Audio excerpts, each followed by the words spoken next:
조갑제 TV 시청자 여러분 안녕하십니까. 2024년 12월 18일 오후 2시입니다. 1991년 8월에 소련에서 쿠데타 기도가 일어난 적이 있습니다. 그때는 고르바초프 대통령이 개혁 개방 정책을 추진하고 있을 때였습니다. 세계적으로는 고르바초프가 매우 인기가 있었지만은 국내적으로는 상당한 혼란을 겪고 있었습니다. 구질서가 무너지는데 가장 큰 피해를 보는 사람들은 서민들입니다. 서민들의 생활이 엉망진창이 되고 있었습니다. 이런 걸 기화로 삼아가지고 수구 세력들이, 군대와 당의 요인들이 쿠데타를 일으켰습니다. 그때 고르바초프는 크리미아 반도의 별장에 휴가차가 있었습니다. 쿠데타를 일으켜가지고 쿠데타 군이 모스크바에 탱크를 몰고 들어왔습니다. 여기까지는 성공한 것 같았는데 그때 민주화 세력이 상당히 강했습니다. 지금은 민주화 세력이 그냥 씨가 말라버린 것 같은데 그때만 해도. 그래서 옐친 러시아, 그때는 소련 공화국 체제였습니다. 옐친 러시아 대통령이 앞장서서 탱크 앞에서 군중들을 모아가지고 탱크 위로 올라가서 반대 연설을 했습니다. 수십만 명의 모스크바 시민들이 거리로 쏟아져 나와서 탱크를 둘러싸고 결국 3일 만에 쿠데타 군이 항복을 해버렸습니다. 4.19 때의 상황과 참 비슷합니다. 그래서 그 고립되었던 고르바초프가 다시 돌아옵니다. 이때 쿠데타를 모의했던 사람 중에서 7명이 핵심 멤버였는데 2사람이 자살을 했습니다. 쿠데타라는 것은 원래 이런 겁니다. 비상계엄령을 선포해가지고 국회, 선관위를 공격한다. 이런 엄청난 짓을 벌리려면은 그것이 실패했을 때 뭘 하겠다는 각오가 되어 있어야 합니다. 윤석열 대통령도 이게 실패하면은 나는 대통령직에서 물러난다. 아니, 내가 모든 책임을 지고 어떤 결단을 내리겠다. 극단적 결단을 내리겠다는 정도의 각오가 되어 있지 않으면은 비상계엄령을 선포하면 안 되는 거죠. 그런데 윤석열 대통령은 그냥 장난삼아 한번 해봤다는 것 아닙니까? 민주당에 경고하는 차원에서 또는 선관위 서버가 좀 부실하니까 그걸 점검하는 차원에서 계엄령을 폈다는 이런 참 황당무계한 말을 하고 있습니다. 이게 이번 사건의 가장 큰 어떤 비극적인 또는 희극적인 현상입니다. 사람이 죽을 각오를 하고 뭘 할 때는 실패하든 성공하든 거기에서 남는 게 있습니다. 그러나 윤석열처럼 이렇게 장난치는 것처럼 정신병자적으로 뭘 했다가는 이게 남는 게 없어요. 1991년 8월 소련에서 있었던 쿠데타 기도도 역사를 발전시키는데 별 도움이 되지 않았습니다. 그 쿠데타 실패로 해가지고 소련 연방제도가 해체돼 버렸습니다. 그리고 고르바초프도 끝나버렸어요. 고르바초프도 쿠데타 기도를 당했다는 약한 면이 부각되는 바람에 그 길로 끝나버렸습니다. 그래서 옐친이 러시아 대통령으로서 이제 권력을 휘두르게 되는데 이 사람 또한 술주정뱅이였습니다. 그래서 러시아 사람들을 도탄해서 구하지 못하고 나중에 물러날 때 푸틴을 후계자로 세웠는데 이 푸틴이 지금까지 20몇 년 동안 집권하면서 이 러시아를 아주 참 후퇴시켜도 이만저만 후퇴시키지 않았습니다. 그러니까 실패한 쿠데타가 얼마나 엄청난 파장을 부르는지 실패한 윤석열의 비상계엄령이 앞으로 어떻게 나쁜 영향을 줄지 우리 지금 자꾸 국내적으로만 생각하는데 국제적 시야로 본다면은 정말 답답하고 창피하고 그렇습니다. 대한민국은 비자 없이 갈 수 있는 나라가 세계에서 제일 많은 나라입니다.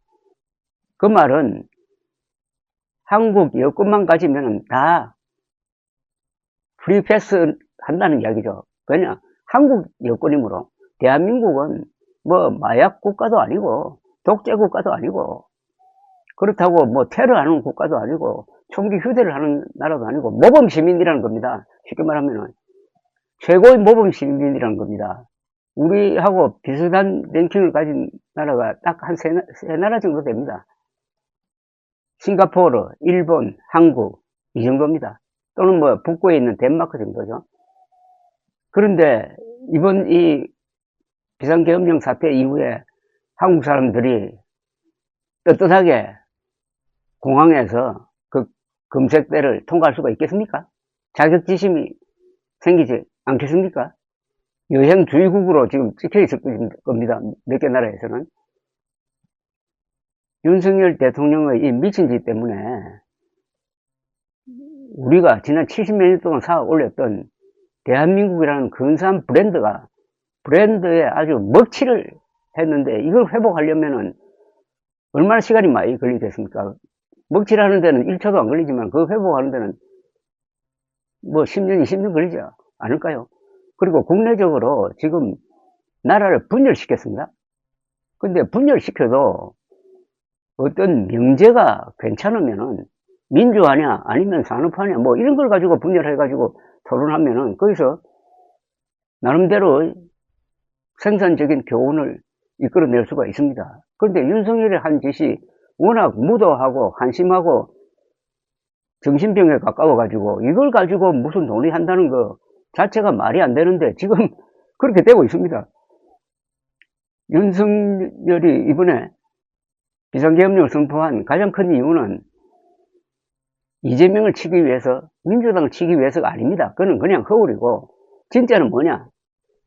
계엄군을 중앙선관위에 투입해가지고, 거기에 있는 서버를 반출을 하고, 그 서버를 자기가 별건 수사했다는 식으로, 별건 수사하는 방식으로 손을 좀 보고 하면은, 지난 4월 총선거는 부정선거였다. 라는 결론을 만들어내고 거기에 따라서 이번에 비상계엄령을 선포해가지고 국회를 장악하는 것은 그래서 필요했다. 이런 주장을 하려고 간 것 아닙니까? 그런데 이제 사건이 터지고 진압이 되고 자신이 없으니까 한다는 이야기가 뭡니까? 그게 아니, 그 말은 싹 빼버리고 부정선거 음모론을 해소하기 위해서 이런 말은 참아 못하고 일부에서 해킹 위험이 있다 라는 말이 있는데 선관위가 그에 대한 대책을 제대로 내놓지 않아서 이번에 계엄을 펴가지고 계엄군을 300명이나 보내고 그것도 국회보다 먼저 보내고 그것도 특수부대를 보내고 했다. 그러니까 선관위 서버 점검을 위해서 비상계엄령을 폈다. 이런 주장을 한 겁니다. 사람이 미치지 않고서야 이런 이야기를 할 수가 있습니까? 그래 놓으니까 이 유튜브 중에서 극단적인 부정선거 음모론 유튜브를 많이 듣는 사람들이 박수를 치면서 아 드디어 윤석열이 우리가 하자는 대로 했구나. 조금만 있으면은 반출한 자료를 포렌식 해가지고 부정선거의 결정적인 자료가 곧 공개될 것이니까 조금만 참자 이렇게 나오고 있는 거 아닙니까? 이건 미쳐도 한 번 더 미쳐버린 거죠. 아니, 사람이 미쳐도 곱게 미치는 방법이 있고 더럽게 미치는 방법이 있습니다. 이 더럽게 미친 것 아닙니까? 이런 사람들이 지금 이 순간에도 이상한 유튜브를 조작을 해가지고 막 퍼뜨리고 있고 그걸 또 저한테 많이 보내줍니다. 제가 거기에 대해서 워낙 오랫동안 비판을 해놓으니까 저를 설득을 하려고 보내줍니다. 그 보내주는 사람 중에서는 지식인도 있고 멀쩡한 사람들이 많아요. 자, 이게 이번 비상계엄 사태가 불러온 사회 현상입니다. 지금이 어느 때입니까? 연말 아닙니까? 12월 되면은 사람이 차분해질 때 아닙니까? 지난 1년도 돌아보고 반성도 하고 새해를 향한 다짐도 하고 의미 있게 보내야 될 12월에 이런 미친 짓을 해가지고 미친 이야기를 퍼뜨리도록 한 이 윤석열, 그 윤석열을 결사옹위하고 있는 국민의힘, 이게 무슨 정당입니까? 국민의힘은 지금 하고 있는 행동이나 말이 하나도 합리성이 없습니다. 조리가 없어요. 그러니까 맨날 깨지고 있습니다. 아니, 내란 우두머리 혐의로 수사를 받고 있는 윤석열을 제명도 못하는 이 정당, 탈당하라는 이야기도 못하는 이 정당,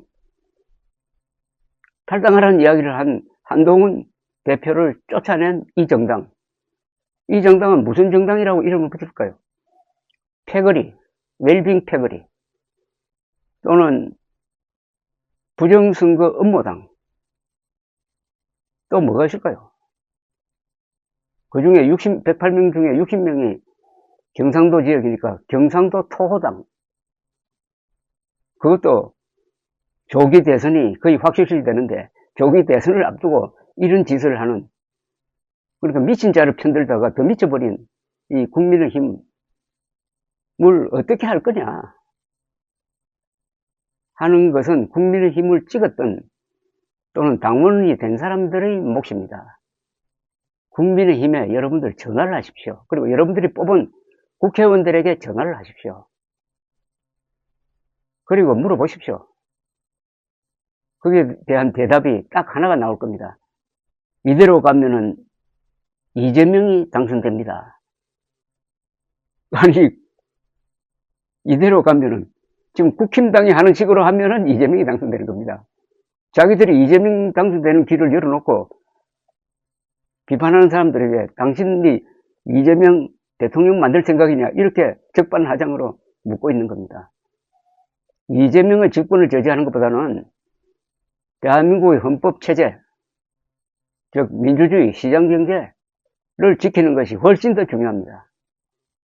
이게 보수적 가치입니다. 지금 윤석열을 편드는 자칭 보수는 다 가짜입니다.